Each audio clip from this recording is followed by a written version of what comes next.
กิน ลูกซีน จะปลดรถใช่ปะ ฮะ จะปลดอันจะโป้งอัน อะไรต้องอยู่แหละ มันอัน ฮอด กล้องติดบ่ กล้องติดอ่าน ทั่วนั่นบาดเนี่ย ติดกล้องบ่ ติดกล้องแบบที่ว่าขี่ไปแล้วเกิดหยังขึ้นก็เห็นนะบ่ แมน ฟ้าแต่คือคักแท้น่ะบ่ใช่ เอาเดี๋ยวมึงมีว่าจ้ะ ในกรณีที่ว่าแบบ เกิดอุบัติเหตุว่าง่ายๆ ตา นะ มกันตามเกณฑ์เขาก็มี มีเด้อข่อยก็ไม่ได้เสียบหรอกข่อยก็ได้ แล้วแพงวะ แต่ไหนก็ชื่ออะไรก็แต่ละไก่นะ โด การเพิ่นเว้ากันเฮากินเวลาพี่ ข่อยลืมเลยแหละ ถอกมารถ วัน5-6 แสน7 แสนวันนี้แหละ กล้องหน้ารถอันไหน อ่า ประมาณ1,000 กว่าบาทนี่บ่ได้ไหม เอามันกับว่ามันกับรุ่นมันกับอิงตามรุ่นมันจ้ะมันก็มีหลายแบบนะมีหลายแบบรุ่นล้านปลายก็มีล้าน2 ล้านก็มี อ๋อ แต่ว่าข่อยมีเงินปานนั้นข่อยก็จะเอาราคา6-7 แสนนี่ก็ คักแล้วสบาย อย่าลืมกดติดตามเพื่อเป็นกำลังใจให้ผมด้วยนะครับทุกคนขอบคุณมากๆ ที่เราไอ้เปิดภาพเป็นเข้ามาหลังจากที่มาแต่ไปกินข้าวเนาะทางเฮากะเข้ามารอบนี้ทางบ่าวเวียงไซกับบ่าวซิดเพิ่นกับมือมาบัดเห็นรถบ่าวแซนอยู่นี่พี่น้องเอ้ยเพื่อนน้องแต่นี่ต่อโอ้โหโถพากันคุยกันเรื่องใดนี่คือยิ้มเป้ยแท้นี่สบายดีเด้อ น้ำเย็นนี่ได้สวัสดี อ๋อพอแสนมาฮอดที่มานี่คือว่าบ่ได้เห็นลายมือแล้วเป็นอะไรคือบ่มาหากันนี่คือฮอดได้เฮ้ย คือฮอดบ่ โยบ่เห็นลายมือ ไปทางใดมาเนาะ เป็นอะไร ไปทางใดมาลงหัวรถ เอากับมาแต่พุ่นแล้วกับไปเรียกไปงานทางอื่นนำแหน่กับบ่ได้ค่อยมา แม่นบ่ เออ อื จะมีเรียกทางนี้แน่กับน้องแต่ก็ได้มานี่วันนี้แบบนี้ เอามากับไผ มากับว่าสวัสดี 2คน แม่น เอา มา2 คนเดียวแต่ว่าจริงแล้วยังจะมาหลังอยู่ อ่า เดี๋ยวตามมาเดี๋ยวมีข่าวดี คนจนเหงา ฮะ คนเหงา เหงาวะ เหงาแล้วเคยมาหยอกกันกับมื้อแล้วบ่เห็นเนาะ คือมื้อนี้แล้วก็เข้ามาบ่เห็นไผกับผู้ค่อยผู้เดียว เออ เฮ้ยเห็นรถค่อยจอดผู้เดียวแล้วว่าเจ้าเข้ามา เขาเคยว่าไปแต่ว่าไปสักไหนไปวะ บัดเรามาถามมาเฮากับฮู้กันเฮาตื่นแต่นอน เอาแล้ว คือเห็นกับรถอยู่เนาะบ่ฮู้แล้วสิจ้ะ เออ ถ้าเป็นแท้ว่าบ่าวเซนเฮ็ดกับกันแท้นี่ว่ะ ฮะ บ่มานำกัน โอ้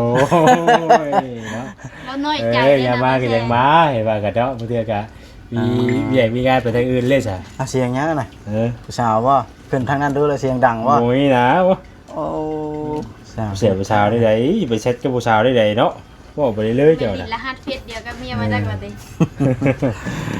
อ่าเนาะดีแล้วเข้ามาก็ได้คอยจังสิได้มีหมู่เว้าบ่ใช่นั่นคอยเราผู้เดียวก็เหงา ว่า บ่เว้าแต่ก็น้องแต่ตั้งแต่ ก่อนมาเมื่อนั้นก็ยังมุ้ยไผมาเนาะหลายมื้อก่อนมาเมื่อนั้นก็ตอนเช้าค่ำมันก็มุ้ยผู้ใดมาเมื่อนั้นก็ได้ เจ้ากันอันนี้บ่ อ้าวน้องแต่ แม่น มาเมื่อนั้นก็มุ้ยช่วงมื้อนั่นเด้ ว่ามือเดียวกันเลยกับ มื้อนั้นคอยไปอัน ไป นั้น เรียกงานไปเรียกงาน ไปบ้านชาวใบมื้อนั้นน่ะ บ่ แม่น มาสบายบ่ เป็นไงมานี่มีข่าวดีอ่ะเข้ามาเนี่ย เฮ้ยข่าวดีอ่ะ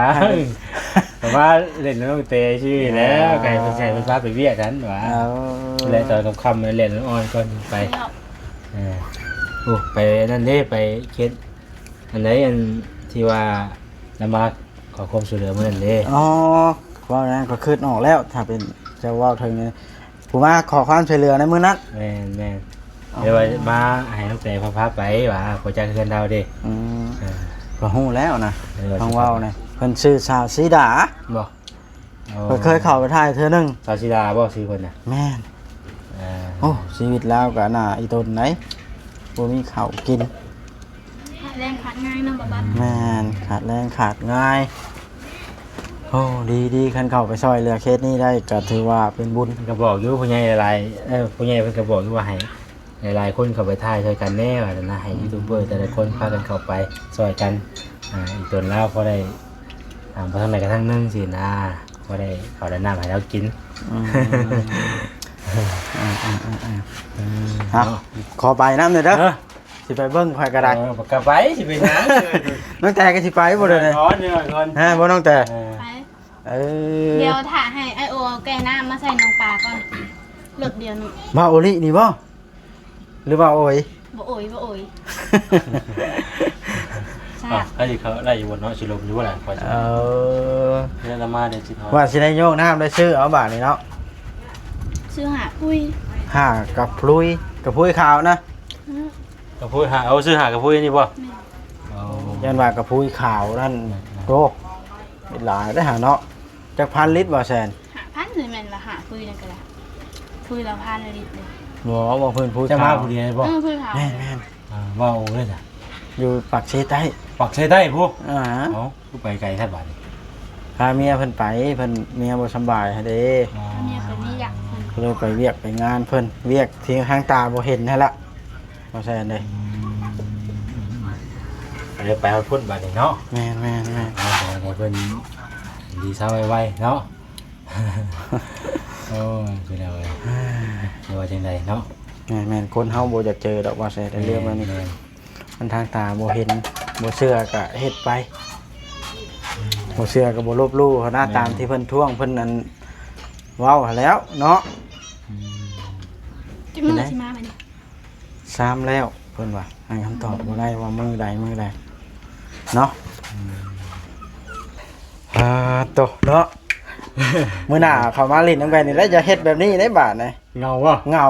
บ่ได้ยินเสียงบอกว่าเสียลายมือเลย บ่เออ เงาเลย เหงาแล้วว่ะ เออ เอาสิไปใช้เลยนี่ เอาเดี๋ยวสิไปเพิ่นเพื่อนเอาบอกก่อน ไปใส่ละ กินข้าว ไป กิน ไปได้บ่ไปรอเบิ่งบ่ ไปก่อนเดี๋ยวค่อยทายน้องแต่จักเล็กจักหน่อยกันน้องแต่ไปทางไหนอันพอเด็กน้อยนะ น้องสี เมาสีเนี่ยเป็นผู้ท้องพอเป็นผู้เมาสี เอ้า มันนั่นไหนอ่ะเนี่ย เมื่อวานนี้เฮาทาเฮายังเมาวันนี้เฮาบ่เลยบ่ทา พอก็เงิดอยู่ จะไปใส่มื้อ ท้องใส่อยู่ให้ได้จังไปทาสีมันบ่แพ้เด็กในท้องบ่เนาะมันเป็นอันนั่นได้อันน่ะเป็นแอลกอฮอล์ เท่นะ เนาะสารพิษได้กินนะฮะน้องกระลอกเอ้ย เห็นเฮาบ่ทามึง เนาะ เป็นชื่อใหม่บ่ บ่ บ่มันเถื่อแล้วก็เอิ้นเฮาก็ลอกสบายดีน้องก็ลอกอ้าวเฮาว่า อ้าว คันเถื่อมาแล้วเอิ้นกระแตเฮาบ่อยากคานได้บัดนี้ เป็นไรจังหวะบ่จะขาน โยได้ชื่อใหม่แล้วเนาะ ให้เอิ้นแน่เนาะมันคงมันเทียบใส่อันตระกูลการ์ตูนตระกูลเดียวกันได้กระลอกกับกระแตนี่ เสื้อสายเลย ตะควายอุ้มให้ลูกน้อยอะไรนี่เนาะลูกข่อยมาได้มันอุ้มเล่นจนห้องนั่นแหละไปใส่กันเบิดมันนี่เนาะคือเงียบแท้ใช่ไหมอ่ะสร้างเมื่อหลังนี่กับเมื่อบ่ มากินข้าว อืม มีกัน ฮอดแต่โดนแล้วตุ๊ มานั่งหามาฮอดมื้อนึงก็ถ่ายคลิปนึง นั่งเอาคลิปลงค่ะ นั่นสิครับเนาะ หรือแบบเพิ่นโดดลงมาจากรถเพิ่นไปแล้วได้นี่นะ ไป เด้ ไปใช่น่ะ จัก อ๋อ ไปใช่น่ะ จังว่าอยู่ไปใช้ ถ่ายคลิป นั่นนะโดดลงจากรถแล้วเล่นไปจะไปใส่เลย เนาะ โอ้เรื่องนะติ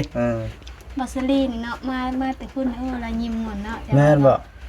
จังได๋บ่ แม่นรีบบ่ตุ แม่นรีบ มาได้ใช้น้องแต่ ฮะ มาได้ใช้ เอ้ามาแต่ว่าผู้สาวอันนี้ เอาแล้วอ่ะ แม่นรีบบ่ตุ อันนี้ข่อยก็จะได้เคลียร์กับเมียคนนักเติบได้บ่ เอาว่าลีอันนี้ก็ถามบ่เกี่ยวกับอันนั่นหลังไม้เด้อเดี๋ยวนี้อยู่หลังไม้เป็นได้สายงามบ่ ฮะ งาม จัง บ่ ว่าก็จะเติบเนื่องจากชูลูกเมียบ่ได้ดอก เอ้ย ใจเมียเห็นคลิปนี่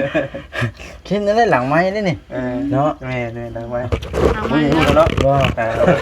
แสดงว่าจากใจบ่นี่ ฮะ จากใจบ่ออกมานะ จากใจนี่กูคือชูลูกเมียบ่ได้ ถ้าฉันเคยถ่ายดอกได้ซะ โอเค บ่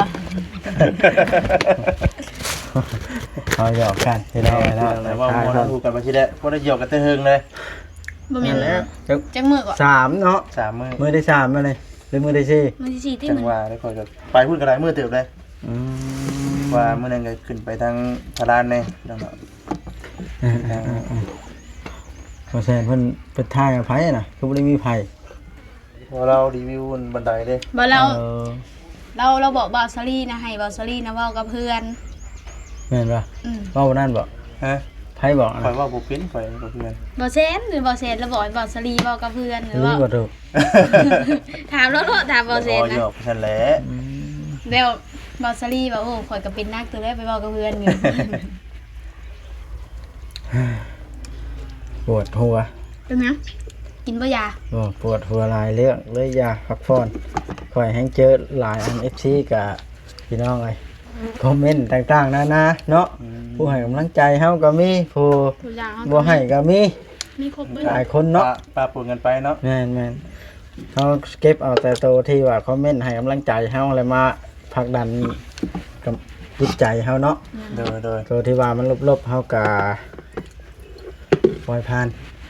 ไปดูไว้ปล่อยก็ได้เจ้าก็ได้อ่านอยู่หรอวะเจ้าก็ได้ อ่านอยู่ว่าอัปเดตเบิ่งอยู่ข่อยก็ได้ ให้กำลังใจค่อยได้กว่าเจ้าก็ได้ สู้ สองนิ้วดิชื่อๆเด้อ ๆสู้ เลย ๆเพราะว่าให้ผ่านพ้นไปให้ได้เนาะเดินไป ใครคนเป็นเรื่องดีๆเนาะ แม่น เรื่องให้เข้ามาเลยบัดนี้ต้องมีแต่เรื่องดี ให้ค่อยสู้บ่เด้อนี่ สู้เด้สู้เด้ อย่าท้อบ่ บ่ต้องท้อ พากับพยายามอยู่ขอเพียงแต่ว่าหมู่คู่แบบที่ว่าพม่าก็เว้านํกันหยอกกันแบบนี้ค่อยก็มีกำลังใจได้ตัวเว้ย ๆเรามา3มื้อนะเราเหงาเลย เหงาบ่จะว่ากินฮอดข่อยไปจักเด้ ย่านแม่นอยู่เฮาว่ะ เดี๋ยวคนบ่ได้มาเจอกันหลายมื้อเนาะก็มีกินฮอดกันแน่เด้เนาะ แม่ คิดฮอดให้เราอะ บางเทื่อบางทีก็เมื่อยได้ก่อนก็ได้ มีกับเมื่อวานนี่เพิ่นเอาเมียมานำเพิ่นหัวเมื่อวานนี่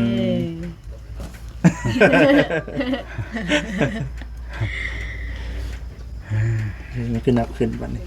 นะว่า กลับมาบ่มีหยังครับ จังได๋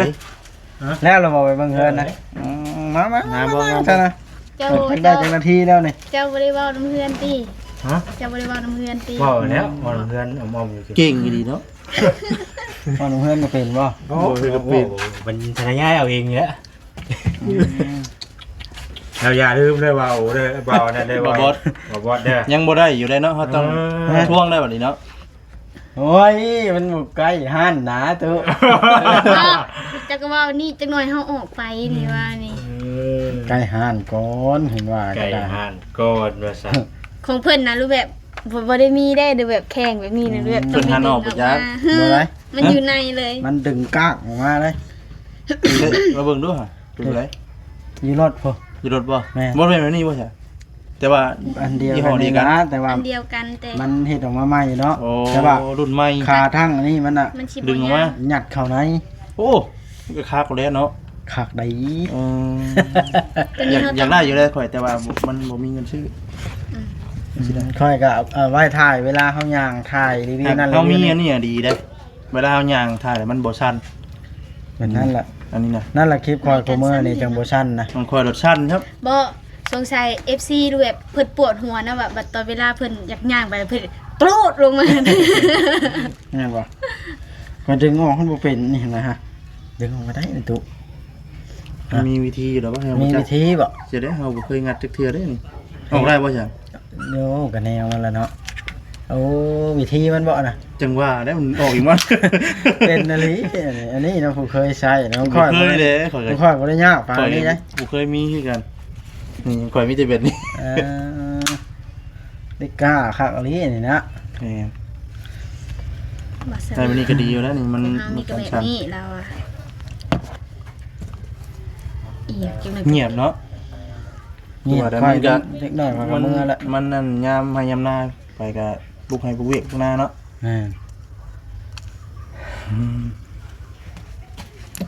เมื่อยได้เนาะบ่ทะเลเนาะ เลย เหตุงานเหตุการณ์ก็ได้ แหม นี่ สู้ เป็น ไป เรื่องขอ นะ งเรา สู้ ปวดหัวบ่ทะเลก่อนก็ได้ จะไปโทรเนาะบ่ซื้อเนาะจังได๋มันก็ผ่านไปเนาะ แม่ เฮาบ่ต้องเก็บใส่เลยแบบตัวเนี้ยไว้ดีเฮาจังเอาเก็บมาขึ้นเนาะตัวเดียวใด น้อ มั ง น เตให้ สู้ กำลังใจประบดเลย น้อง ๆ แต่ ตัวเนี้ยใดสู้ๆเฮาก็ปัดทิ่ม อ่า เอานั่นว่า จะสิเก็บไว้ยังแนวสู้ๆเก็บมาก็นักใจคิด อย่าให้นะตู้อย่าให้เตะปวก ว่า มาบด เล เลย ย ก็คือใช่แม่นความน้องแต่ ดูแบบ ตัวแนวอันนี้เจ้าได้เคยบอกเฮาแล้วอันนี้เฮาก็บอกเจ้าขึ้น อ๋อสอนขึ้นโน่ดิ สอนขึ้นในวันนี้ โดนน้องแต่ทั้งสอนเลยก็บ่ว่าปานนั้นเด้อ เอาก็บอก เรากินก่อนหิวข้าวเลย ฮะมีแนวมาสู่ให้กินบ่เด้อ เอา ล้างเฮ็ดแท้บาดนี่ค่อย ป้อเฮาอิ่มน้ำ2 จอกนี่แววเนี่ยมากินกับเขาวก่อนวะ ซื้อลูกชิ้นมา เอาใส่ลูกชิ้นมากิน เบิ่งอะไรกินข้าวเที่ยง นี่โนชิแกงหน่อไม้ค่ะ ซื้อ หน่อไม้ ซื้อลูกชิ้นมากินของทองก่อนนะ เอามันแดดแห้งคนรถข่อยบ่ได้ปลุกซ้ำอุกแห้งอยู่เดี๋ยวนี้ เฮาสิไปเอาจานเด้อ กล้องแม่งใหม่นะ ฮะ กล้องติดหน้ารถ ทุกกล้องไว้แล้ว โอ้กล้องที่หน้ารถเวลาขับไปแล้วเห็นตลอดเท่าไหร่น่ะ เอาอีกแล้ว นั่งคอยคอยเห็นนี่แล้วกลัวเจ้าก็ได้ เท้าเอ้ย ทางห้าม สั่งหาม ก่อนบ่ ได้อันมากิน ลูกซีน จะปลดรถใช่ปะ ฮะ จะปลดอันจะโป้งอัน อะไรต้องอีแหละ มันอัน ฮอด กล้องติดบ่ กล้องติดอ่า ว่าในนั้นบาดนี่ ติดกล้องบ่ ติดกล้องแบบที่ว่าขี่ไปแล้วเกิดหยังขึ้นก็เห็นนะบ่ แฮน ฟ้าแต่คือคักแท้น่ะบ่ใช่ เอาเดี๋ยวมึงมีว่าจ้ะ ในกรณีที่ว่าแบบ เกิดอุบัติเหตุว่าง่ายๆ ตามกันตามเกณฑ์เขาก็มี มีเด้อคอยก็ไม่ได้เสียบหรอกคอยกันได้ โอ้ แล้ เบิ่ ว ง แพงบ่ แต่ไหนก็ชื่ออะไรก็แต่ไหนวะไก่นะ โด ไปเพิ่นเว้ากันเฮากินเดี๋ยวนะพี่ คอยลืมเลยแหละ ถอกมารถ วัน5-6 แสน7 แสนวันนี้แหละ กล้องหน้ารถอันไหน อ่า ประมาณ1,000 กว่าบาทนี่บ่ได้นี่ เอามันกับว่ามันกับรุ่นมันกับอีกตามรุ่นมันจะมันก็มีหลายแบบนะมีหลายแบบรุ่นล้านปลายก็มีล้าน2 ล้านก็มี อ๋อ แต่ว่าข่อยมีเงินปานนั้นข่อยก็จะเอาราคา6-7 แสนนี่ คั ก็ กแล้วสาบาท ราคา6-7 แสนก็ อีกอย่างเนาะบ่แซนคือเฮารถพัดเฮาพัดไปดูบาดนี่เนาะไปหันไปนี่อยู่ คือเราก็เมื่อก่อนได้เสียบนะนี่ไม่เชื่อบ่เชื่อ แบบมีอ้างมุงชื่อนะบ่เสียแค่เฮิงมันจะชื่อ โอ้ยอยู่แล้ว คักอะไรระบบคักอะไรเนาะ ระบบครับชื่อเอาเองระบบครับ ค่อยอยากได้นี่เบิ่งก็ค่อย เบิ่งเด้อเบิ่ง ฮะ เปิด เอาเรื่องว่ะ บอกมันแดด ฮ่า ก็ปลอดภัยแล้วเนาะสมมุติว่าภัยพิษภัยถึงเวลาเป็นชั้นเป็นนี่มาก็ฮู้จักเนาะอ๋อรอบครอบอันนี้ว่าแซนนะ เจ้าได้จ้ะ บ่มีได้ อ่า ค่อยๆนะค่อยอยากได้เด้บาดนี้เว้ามา อ่า เฮ็ดได้เนาะบาดนี้ อยากได้บ่ อยากได้แฮงเพราะว่าค่อยไปดูได้ใช่ล่ะ ให้ชื่อเอา ชื่ออยู่ไสน่ะ สั่งเอาออนไลน์ อ๋อค่อยก็ ล้านปลายแล้ว เข้าสรุปง่ายๆก็ค่อยนะอันชื่ออันหนึงกับวิทย์อันหนึงบ่แซนได้ พี่กันแล้วก่อยกะคือคือกันเนี่ยเฮือกมันออกไปเลย ฮะ พ่อนเนาะมื้อนี้เนาะ ฮ้อนบ่เพื่อค่อยบ่เห็นออกฮะ เห็นไหม กินขอบใจเอาเลยพออิ่มแล้วกินข้าวมาแล้ว อืม บ่มีอีมย้อนคอมเมนต์บ่จัก น้องแต่ยังมาซ้ำเติมกันอยู่ เป็นยัง เพราะเพิ่นคอมเมนต์อันว่าค่อยหลายสิดอกละน้องแต่เพิ่นก็อ่านก็เบิ่งกับผัวเพิ่นนะเพิ่นละให้กำลังใจคอย ถามตั้งแต่ก็ได้โดนทุกแบบตั้งแต่ยังโดนลายกูเขาอย่างเงี้ยตั้งแต่ อืม ไอ้กูพูดอะไรก็ได้เนาะ แม่มาน้องแต่ เอ้าไอ้กูพูดได้ก็ได้ หนูยังบ่เห็นหน้าตาเฮาว่าเป็น แว่นก็แบบได้อันอีหยังนะก็ แก้ เอิ้ ง น ไป นะ แล้วเฮาใส่ดึงเลย แต่ว่าแต่เขาเอิ้นอหย่างนะได้องศามันคักแน่เนาะนี่เลยเอาไปจึ้งย่านใดก็ได้คักแหงเนาะ นี่เอากากคงบ่แซ่ เนาะ เอาแล้วสมัครเลย อ่ะ เดี๋ยวใส่นะเป็น เพื่อข่อยติดนี่เห็นได้บาทนี่เช็ดน้องเนาะ หืม โทษเสร็จได้แว่นเด้ เอา เพื่อนเจ้าไปใช้เลยบอกว่า มันบุกคักป่านนี้ ไปใช้ใช้ได้ดีแน่มันยัง มันคักมึงไงคือเบอร์คักมึงไง บอใช้แบบมันแดดมันก็คือบ่มืดนะแบบมันแจ้งเลยเนาะ แม่นหมอมันก็ไอ้ย่างขามันก็แบบว่าย่านมันหักมันได้องศาทุกจุดนะย่างไปทางใดก็ผู้น้อยก็ได้ผู้ใหญ่ก็ได้ใช่นะ เล็กน้อยก็ใช้ได้ มันฝืด ผู้ให บ่ ญ่ก็ใช้ดีบ่ มันฝืดเลย ให้เอิ้น เฮ้ยเดี๋ยว เราเอิ้นนั่น เอิ้นบ่แซนบ่ ก็เราก็เมียเราบอก เฮ้ยมันคือแบบฮ้อนๆวาบๆว่ะ เนี่ย เฮากิน เอาเพชร ฮะ เอาเพชร เพชรเจ้ากินข้าว บ่มันคือเป็นแบบมันคือแบบเขาใส่ลูกชิ้นบ่ เอาพี่น้องไอ้คลิปนี้ก็ได้ถือว่า คือ เว้า ใส่ลูกชิ้น นัวหัวม่วนกันเนาะ อ๋อไปเลย บ่ได้เลยได้ไปได้อีหลีได้ แล้วก็ได้เลยว่าไปเลยนะ เด้อขออนุญาตเอานี่ได้สิจบคลิปแล้วมันยาว แหมกินในข้าวเก็บเงินเข้าได้ก็ซื้อเอา ว่าโดกลัวแซนก็ได้ คนในนั้นนี่ถือต้องบ่ค่อยว่า สิมีผู้เฮ็ดเฮียเฮ้ยยอก ได้เก็บของเฮียเพิ่นเนาะ ยอกพี่น้อง เก็บของเฮียเพิ่นเนาะ จบคลิปซำนี้เด้อพี่น้องเนาะคลิปหน้าจังว่ากันไหมคลิปนี้ก็อาจสิบ่มีสาระหยังพี่น้องก็หยอกกันไปเพราะว่า